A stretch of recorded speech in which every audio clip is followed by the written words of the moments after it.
Hello, everybody, and welcome to another episode of Comics That Influence. This is episode 10, where Jake and I pull comics out of our collection, if not having recently purchased them, to just show off and talk about why they influenced us. Um, I have two books I just bought yesterday at a show. And Jake, what do you have today at a show? I have three copies of Cherry Blackbird, and Nice. I've literally never looked inside of them. I've no idea, so Yeah. I'm doing a Geraldo's Vault episode with my segment. Nice. Hence the pair of scissors because they were shrink wrapped. So you just Yes, you unwrap that one for the no, non-glare effect. no But I'm going to browsing. jump right in. I'm going to jump right in. This is a very, very old classic and favorite of mine, which is called Spiral Paths. This is by John Parkhouse. It is British. It was originally published in Warrior magazine in England. There were a lot of the comics were being distributed through magazines. Other magazines that they were doing was 2000 AD, which had Judge Dredd in it as just one title, many titles. And then Deadline, which I did collect back in the day because it had Tank Girl, but more importantly, that was the music scene I listened to. Blur, Oasis, and anything else that was techno, drum and bass from my party days. But Warrior Magazine, actually, I looked it up a little bit. They were giving a lot of young upstarts a place to play around with, and a couple of those upstarts were Alan Moore and Grant Morrison, his writers. So that's where chops were getting licked.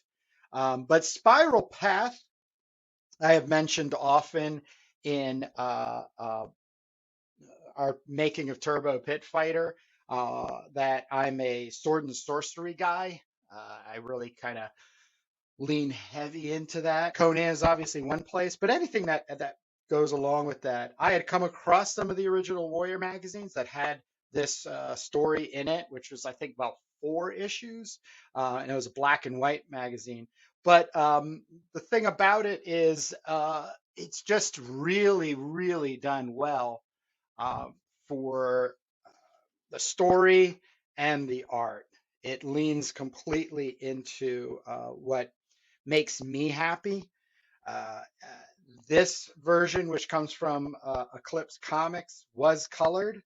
I do have a adverse reaction to coloring originally black and white books, but this does a very nice job because it has a watercolory kind of top to it, like a layering on top of what already has been established in black and white.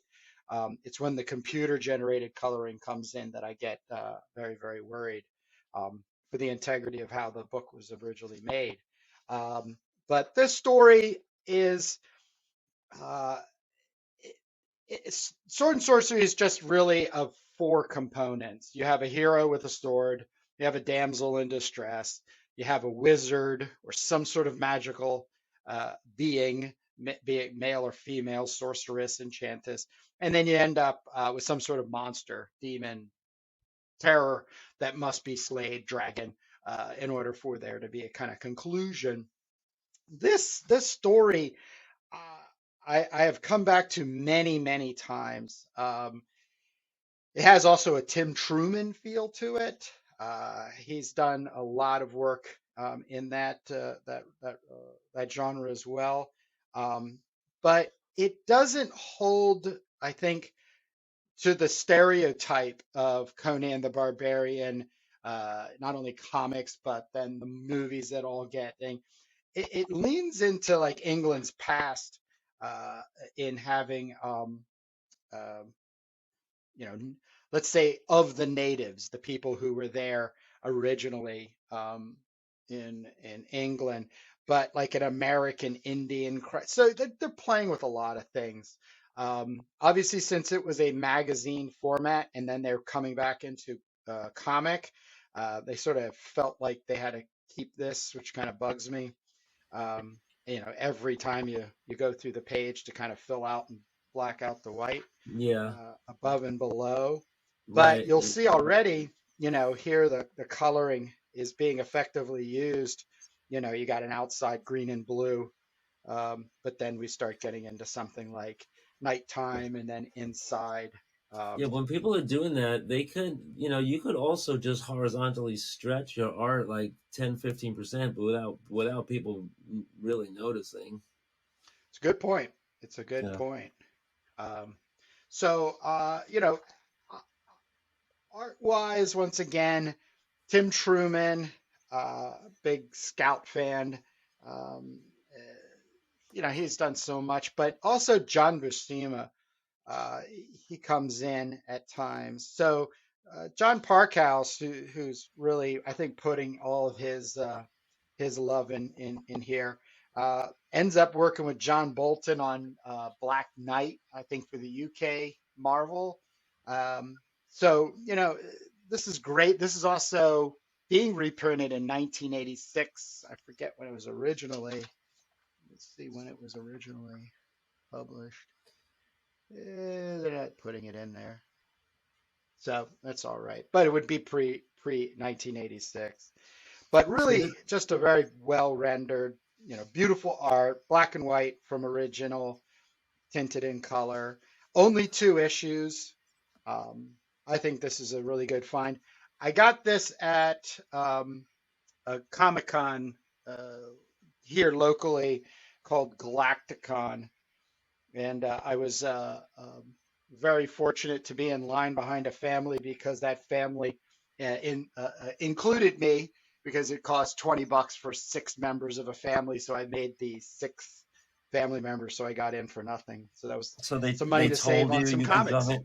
They said, "Hey, you want to come in with us?" Yeah, so I came in. They gave me a pass and they said, "Have a Right. great time."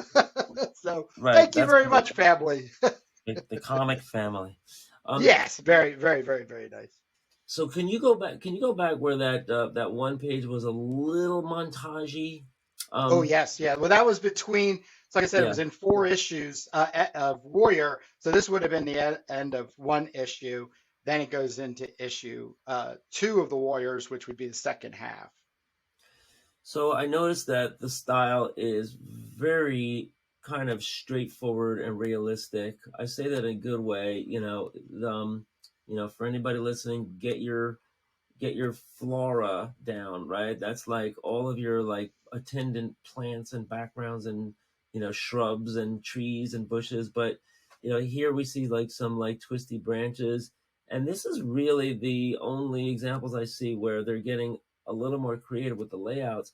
I noticed it was very realistically drawn and very well crafted figures, but also kind of like really plain um camera angles, like everything's just kind of basic presentation. So these pages were a little bit different, and I think there were the pages after that, um more like a movie poster maybe, right? And Yeah. that one on the left has some good symmetry to it, on both Yeah, the breaking top the and bottom. grid. Yeah, Definitely breaking the grid there. and Yeah, using I using empty space a little bit more. You do see that like classic Frank Frazetta, Mark Schultz influence, and so it doesn't surprise me when the name Bolton comes up. John Bolton, he's in that kind of group of like Wrightson and guys that just good, really good, solid pen and ink. People with good plants, good plant backgrounds, lots of good plants, like growing everywhere. I should environment. yes, I want to be better at my plants and my rhododendrons. Well, one of the things too I'm seeing now, I might have to bring the other issue in. Yeah, I will. They're definitely using airbrush. So let me get back here. I don't know if it's going to come through or you can see it, Jake. But when you do Yeah, airbrushing, you can basically put some excessive paint down and then just use the air of the brush to make these sort of flora, Yep. if you will. So he's kind of sprouted there. But they obviously did a plate just for the coloring. And it kind of gives it a little bit of a Richard Corbin type of feel in how he would Yeah. go about, because he rendered Or black and white, even getting into the painting part of it. And then he would do color plates that would end up being molded together in the printing process. yeah, I mean, a lot of airbrush in the '80s was just backgrounds. They didn't really get into the foreground characters. But here, but you could see sometimes. I mean, airbrush is a lot of work. If you have to cut a frisket and then, be really careful, you can definitely screw things up. It's very high pressure if you're airbrushing onto original art as opposed to like a photocopy or a photostat. So, but that's what we had to do in those days to get the gradients that we just, use Yes. nowadays. We just use Photoshop. And it's like, boop, I'm done. I got a Yep. tablet and I got a stylus, and I just, I bring my artwork onto the computer. You can do high resolution 600 DPI line art, or you can do 300, line art if you don't care about anybody seeing your jaggies under a loop. Or you could do what I always did is I always did both. I had a separate black plate, which was high res, laid right on top of the 300 DPI CMYK plate that I would send to the printer. And so, you could always do both on top of each other. Well, the other person that comes into play, when you're getting into sword and sorcery, that's Origins, the original artist to fall back to in inspiration is Hal Foster's Prince Valiant. So I really have to say, especially this panel, and really maybe even this whole page, it holds a lot of those qualities that Hal Foster would bring to storytelling. Yeah, So and it's it, Hal Foster was serializing Prince Valiant in newspaper strips back yeah, in the, what was it, early? It's so early. Was it the 30s? Yeah. 38, I think, is when he starts. It's somewhere around Yeah. 38, and it went till I think even recently. Gary Gianni did. I think he was one of the last artists to take over the So it was strip. a tradition of just like, this is going to be like almost photoreal. You see it goes into like different directions. Like I would say, Elric and Mel Nebele went in one direction, and Frazzetto and these guys would go in another direction. Mobius, it's like very well crafted characters, and then kind of like engraving quality, draftsmanship on the shading and the hatching and all that. And it wasn't color, right? Oh, Prince Valiant was it color like on Sundays or something? On Sundays, Right, yes. right. So, that was also an interesting aspect, that they would do. But I think like, at some point, like these guys, I say anal in a good way, but like, they're very, very, careful to construct their figure. Particular? But it's just like real. I mean, it's really just realistic, right? You don't see Yeah, any, you can never point to anything and say, oh, the anatomy is a little off right there, yeah. you know and but on the other hand, they never do anything like too wild with foreshortening or camera angles or perspective, so it's from a school of very straightforward storytelling, but at the same time very, very well crafted realism. There's photo referencing being made. Al Williamson was definitively the one that I think was most discussed, in a discussion of how heavy he would rely on them, himself being so many of the characters. Hal Foster, Alex Raymond.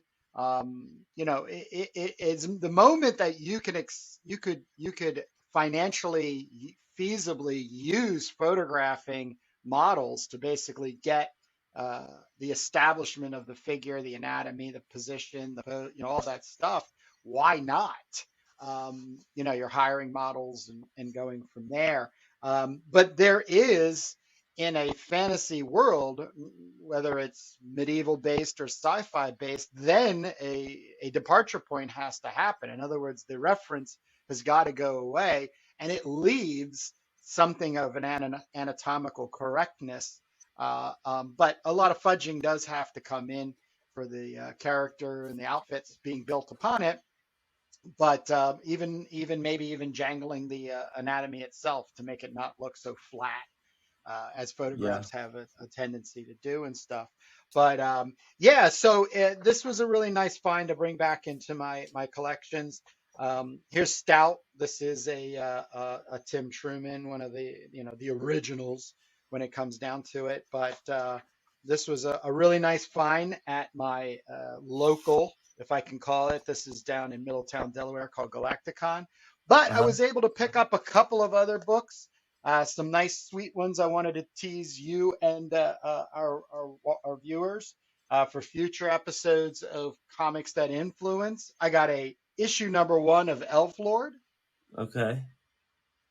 This was an That's an issue elf number cartoon. 4 of the 39 Screams, which is an anthology, black and white. I like it. I think I'm actually going to go searching for number 1, 2, and 3, if not 5, 6, and so on. That's very indie. Razor, Warrior Nun Poison. Last episode, you had done Shotgun Mary from Anarch Press and made references to that. And so we'll Yeah, definitely crack that open. looks like a crossover. Oh, yeah, yeah, yeah. And then this was just a blind pickup. These were all a buck. I might as well fill up my bag. Is that Um, Dynamite uh, putting that out? I think so. Yes. Yeah, because It's the Dynamite has Avengers. right the It's a Avengers. The takeoff of the Dynamite. Avengers television show. Grant Morrison writes it. Ian Gibson does the illustration, which has a really classic 60s feel to it. I've gone through them. They're very, very nice. And so it might be just kind of fun to open them up and read through them online here. Right. You notice how you're not allowed to use the Avengers in the comic realm, um, but on the TV realm you can, right? Right, I guess so. I don't know anything really about it. I'm just a big fan of 60s James Bond espionage and spy stuff and everything. And then this one I actually bought for you. So next time I see you, I'm Oh going to yeah. give this to you. This is a Marvel magazine done under their Curtis printing, which was their uh, magazine There- distribution, which Conan the Barbarian came through, which I think confused not only me but everybody else. But who cares? But this magazine uh, used actual sci-fi writers from that time to write or allow their books and stories to be then abstracted into comic books. So this is some really good stuff. This is issue number 5. Larry Niven has a nice interview in here. This is really good, uh, superior How much writing you when it pay? comes down to science fiction. Huh? How much you five pay for bucks that? for it. Five Yeah. bucks. Yeah. I Then probably could have. I probably could have done a haggling thing, but I did feel a little bit bad because I don't believe anybody at the show who was selling comics or art was making any money because it was all families looking for toys and crafty things to right. go with the comic book movies and stuff like Yeah, that's a nice find. You should flip through that at some point. Um, that. yeah. So I was in Newbury Comics yesterday, which is the mall franchise near me, and I was looking at all the new offerings, and I did see that Dynamite. I picked up Dynamite. I was showing my brother something, and I was like, these guys are kind of like mining all of the licensed characters. They have Yeah. Barbarella was on the stands, but I was looking at the ads, and it was like they're doing 007 comics, and they're doing Vampirella, and they're doing Elvira, and they're just doing like everybody, that's got a name, and they're just tying in, to to get these titles. and they're pretty professional. They have good art, and they hire artists, and they put stuff out. I don't know what their bottom line is. I hope that they're making money and they're successful, but they're definitely the go-to now for all licensed stuff. That's all these movies and all these franchises that are just kicking around, and it's like a win-win, because for the movie studio or the rights holder, you got to keep these things active. Otherwise, somebody will come along and say that it's dormant. And so there's some kind of like business strategy there, and Dynamite is filling that need. I'm going to do. I have a run and an upcoming episode of this. I'm gonna do a run of Dynamite comics that I picked up last time I was at a con. Cool. Oh, so it's all right. Go ahead and set yourself up. Yes, we mentioned Scout before, the character, but this is something that's put out by Scout Comics. I wasn't too aware of Scout Comics, but as a lifelong learner, I pulled it up, and sure enough, there's this website here, Scout Comics. Adventure starts here. They have hundreds of comics. I'm looking at their, I just clicked on their titles, and it's like from A all the way to Z. It just scrolls and scrolls and scrolls. So I think this is one of these kind of like aggregators. They put it out as a Scout comic like at the end, because this is Black Caravan Comics, which is probably the artist, and then they say, hey, can I be on your website and everything? Okay, put They're the logo on. distributors. They're Right, just distributors. Basically, I was mentioning that a friend of mine and an old student, Pat Higgins, his comic Pulp Bites, which I'm going to do a review, and maybe we can get him to come on and talk about it.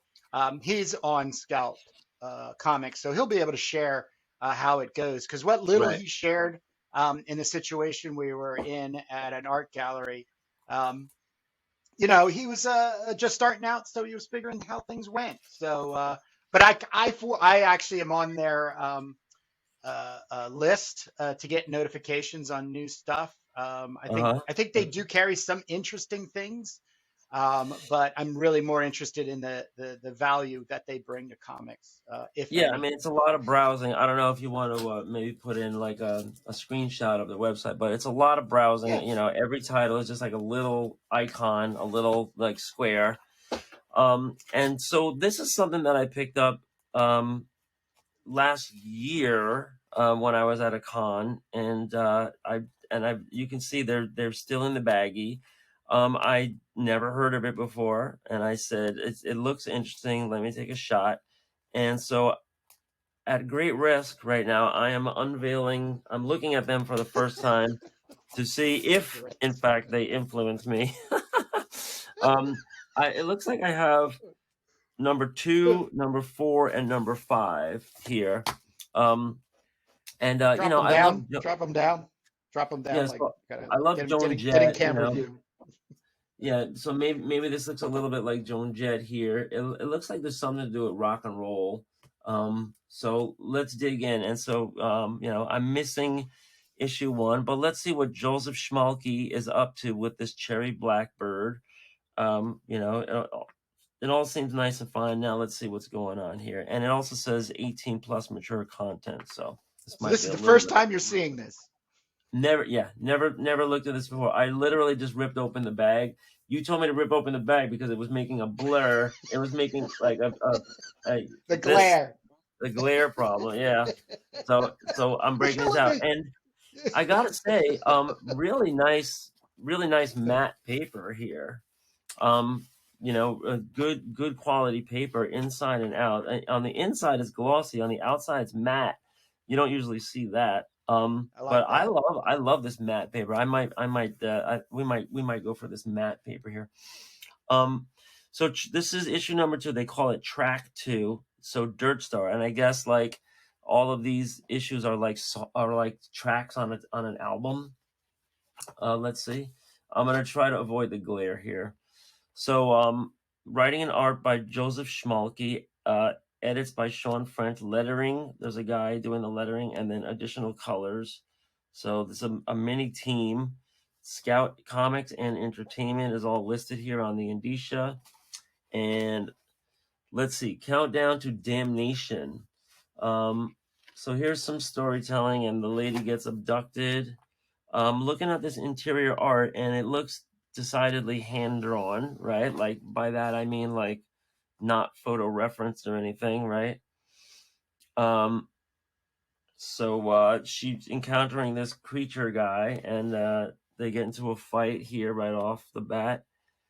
I don't know, he's like crushing her head, and he's causing it to burn. Notice how like there's a real greenish grayish tone to everything here. Gloomy. Yeah. And Gloomy tone. so yeah, they so off here and there. It looks like not, no photo referencing, a little lazy sometimes on the backgrounds. These are very kind of elemental, backgrounds. The lettering looks like it's done by another person.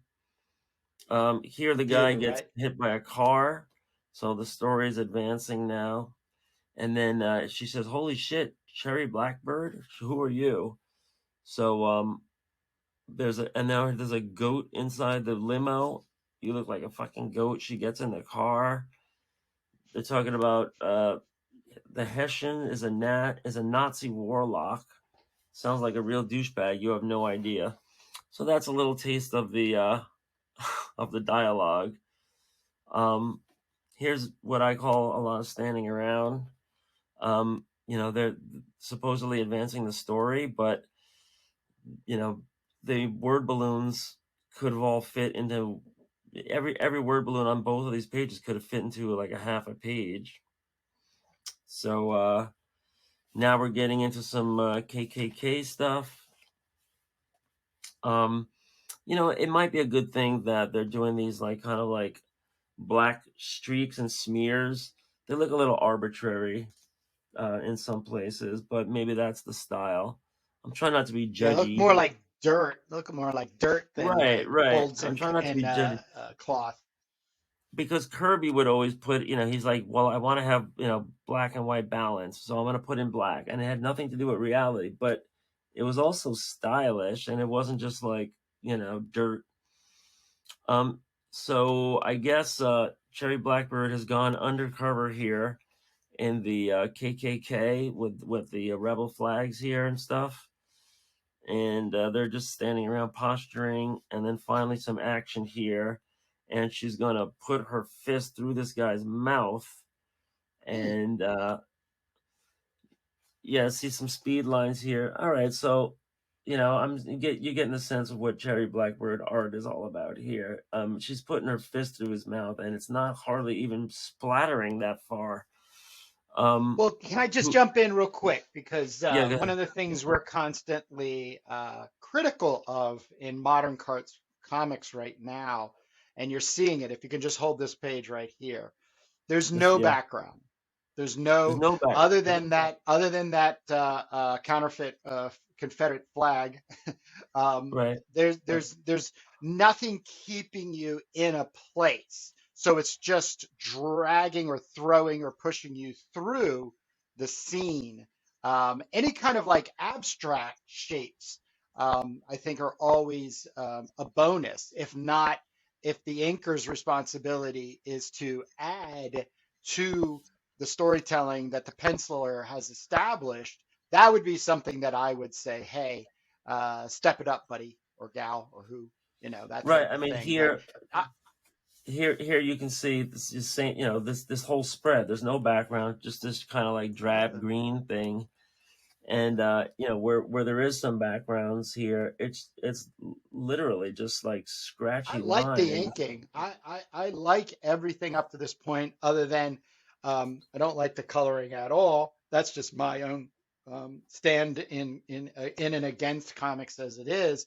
But if this was a black and white book, you would pretty much have me sold. The only thing I would feel kind of ripped off on is the backgrounds uh, just being passed Really? over. Yeah, Okay. yeah. Yeah. I mean, I love the three, cover. I like the feel of it. I like the yeah, female the being covers, this thing. there's a little I more just care put in the cover. yeah, Um, yeah. yeah, You would have gotten me. I'm not. This isn't my favorite. Here maybe the style changes a little bit when Whoa, you get into this, whoa. but That's a bit extreme, isn't it? Like it's changed pretty yeah, I good mean, from. yeah, there's definitely some action here, but it's like it's all silent. Lack of Yeah, no backgrounds. sound effects. Well, you got a wham It right moved there, but you could have.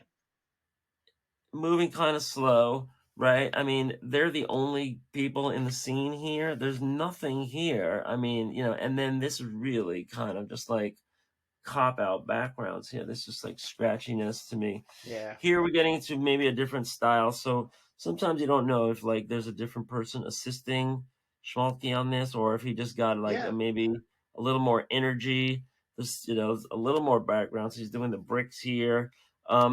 He's going for like this is like torturing a character. She's got a nail gun and she's snapping nails into his knee, and I guess she's trying to extract confessions, for something, whatever this rock star is investigating. Um, Fuck you and your mooly whore, you nasty bitch. Let's do it. So this is kind of like a edgy.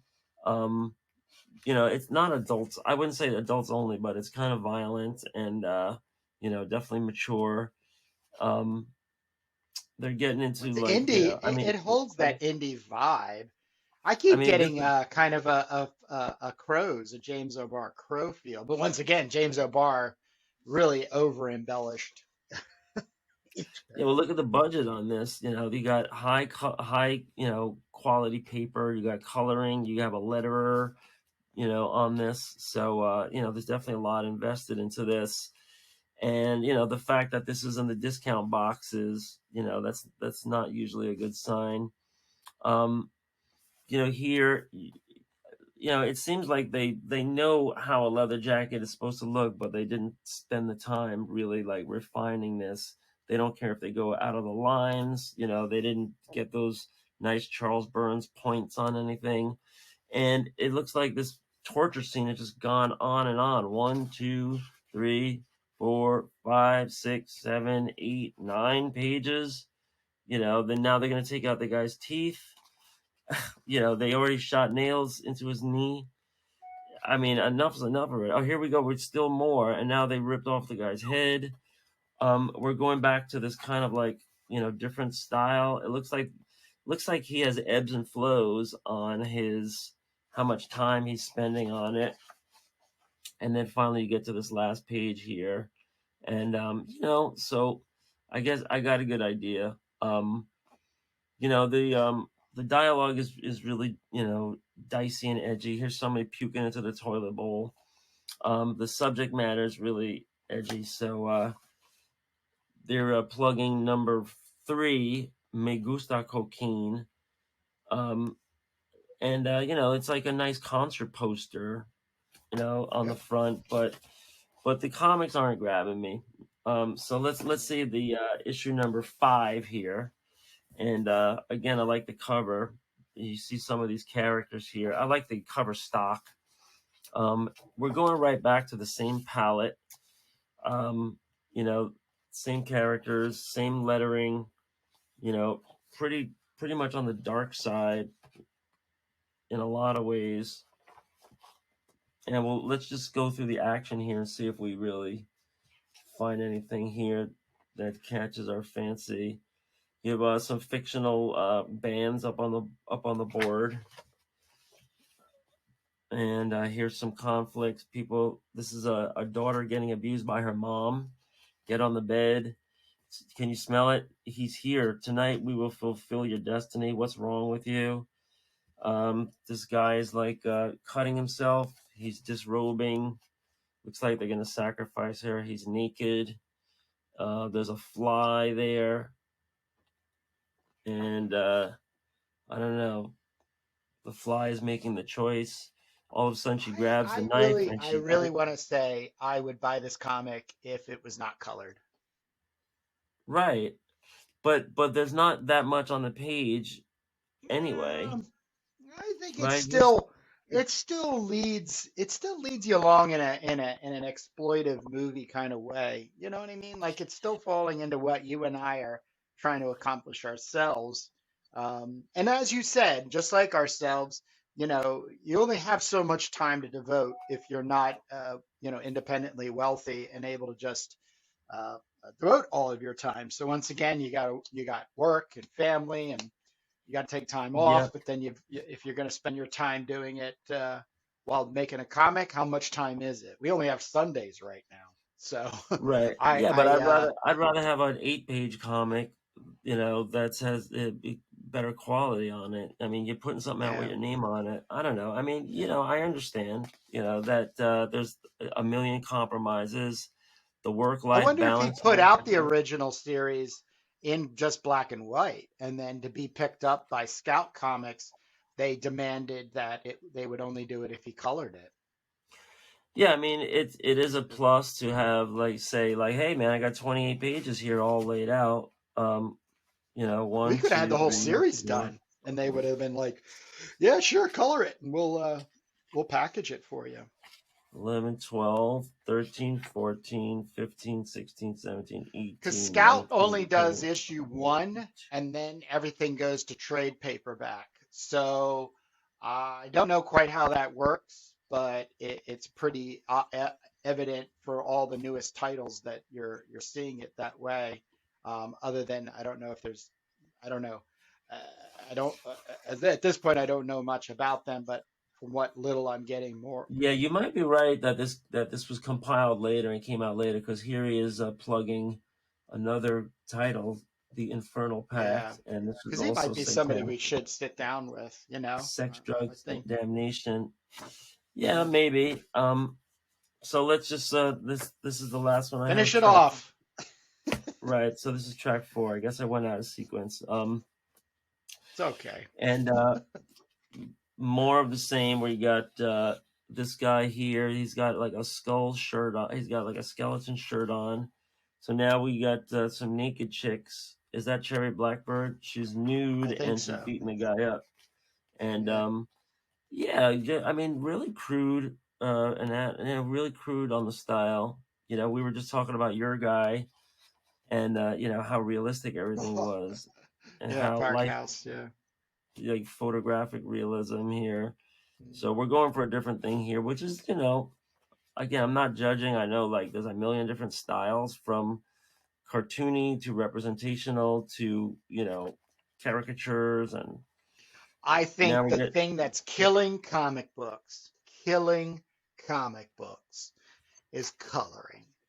I think coloring is Coloring. such a second, if not third, sense of importance in selling a comic book, only because everybody believes full color comic books sell out. And they're the ones.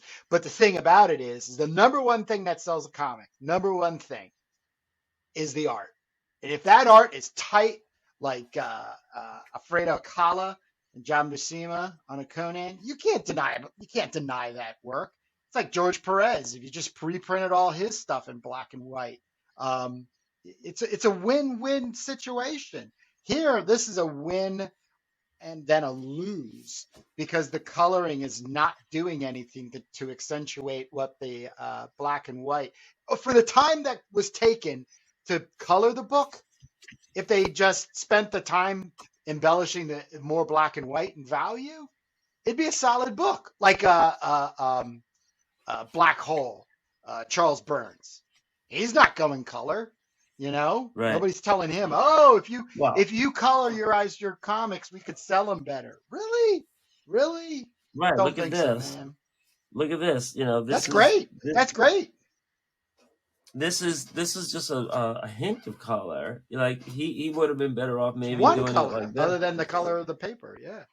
Yeah, well, you got the background color, but here's just like, there's like a light blue on top of black, and that's it. And I like that. I like that figure a lot. I like that a lot too.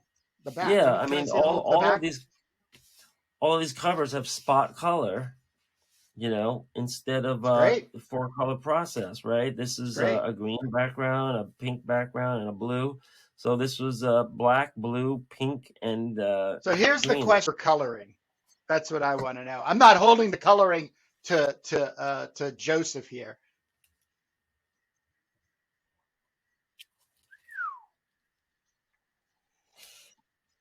Does it say who did the coloring? This came out in 2021, so this is recent.